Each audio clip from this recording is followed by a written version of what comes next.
investigate the investigators, whether it's Strzok and Page, whether it's Clapper, and whether it's Comey and all of these people. We did nothing wrong. But Strzok said, oh, she's going to win, she's going to win. But if she doesn't, we have an insurance policy. The idea that you would try to delegitimize an investigation that has already led to indictments and guilty pleas shows you just how far this Department of Justice's leadership is from actually pursuing justice. Well, as we reported last night, the Inspector General, Michael Horowitz, is getting ready to turn in his report on the early stages of the FISA investigation. Meantime, the U.S. Attorney, John Durham, attorney for Connecticut, is also finishing his investigation, and we've reported that that will be a criminal investigation now. And there is reaction, much like you heard from Mayor Pete there. This is from Jerry Nadler and Adam Schiff. These reports, if true, raise profound new concerns that the Department of Justice under Attorney General William Barr has lost its independence and become a vehicle for President Trump's political revenge. If the Department of Justice may be used as a tool of potential retribution or to help the president with a political narrative for the next election, the rule of law will suffer new and irreparable damage. A lot of reaction to that statement, as you can imagine. Let's bring in our panel. Former White House Press Secretary Ari Fleischer, Leslie Marshall, Democratic strategist, and Jonah Goldberg, editor-in-chief of The Dispatch.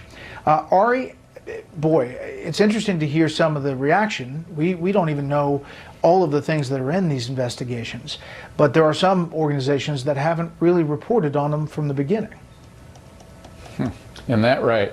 You know, Brett, political investigations, Congress always runs political investigations. But when an investigation, particularly a criminal one, begins in the Department of Justice, it is always serious. And I remind you, under William Barr, this is the same Department of Justice that's just indicted two of Rudy Giuliani's closest associates that may potentially have Rudy Giuliani under investigation as well.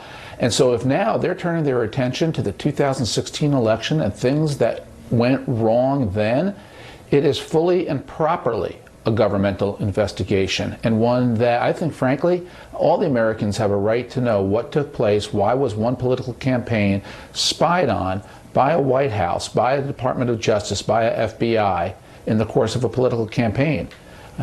You don't mess with the American political system unless you got the goods, and they didn't have the goods.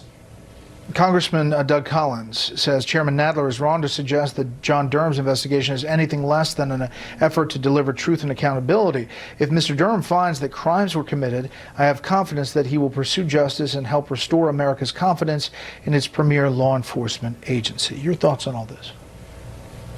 Well, we don't know what crime is being investigated. We don't know how serious it is. And to Ari's point, when he says to go back to 2016, that's exactly from people on the left what they think is being done here. And they think that Durham's investigation, even though it's criminal, is much more political than Horowitz has proven himself in the past to be fair and to be true. In addition to that, there are a lot of people that are really banking, I think, on Comey going away in handcuffs and, you know, really banking that the Steele dossier is an issue. But the problem is when you stand before the judge and when you sign that application requesting to have any kind of a tap on anyone's phone, Carter Page or anyone else, there's just pages upon pages of this application, of which the Steele dossier is just a small amount. So I'm curious who obviously they're looking at and what this criminal investigation is and how serious it really is. Jonah, it is, though, a little rich to hear some people characterize this as a witch hunt from the left, people who wanted people frog marched out after the Mueller investigation. No, I think that's right. Look, I'm someone who didn't like the way President Trump attacked Robert Mueller. I said I had a lot of confidence in Robert Mueller. It turned out that Robert Mueller's report was pretty good politically and legally for the president. There's nothing in John Durham's record that suggests that he is anything but a pretty straight-laced, by-the-book guy. And if I had to predict, much like the Russia probe ended in something of a fizzle, this criminal probe will end in maybe not a fizzle, but to the disappointment of both Republicans who desperately want there to be a huge bombshell to it, and Democrats who think that this is some profound violation of constitutional norms. This could very well be a fairly small criminal act in the sense of a process crime, someone lied under oath, that kind of thing, the kind of things that people dismissed before. Yeah, we don't know. We don't know. We don't know. And we have had reporting and sourcing that says that it's pretty detailed. Whatever it is, it's going to be very detailed and kind of voluminous. Let's go to someplace we often go on Fridays, and that is the casino. Again, you have $100 in chips. Democratic primary, you got to spend it. Ari, you're first. Well, I think this is essentially a three-person Democratic race. Only three of them have a realistic chance. So what I'm doing, Brett, is I'm going to put $40 on Elizabeth Warren, $35 on Joe Biden, and Pete Buttigieg, $25. I think the more Biden falls, the more Buttigieg goes up.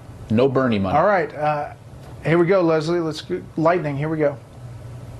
Okay, it was 60 on Biden last time I was on, 40 on Warren, but now I keep 60 on Biden, put 30 on Warren, and I'm going to throw 10 to Bernie, because I think with the squad backing him and some of the polls I've seen in the past couple of days, he's moving up again.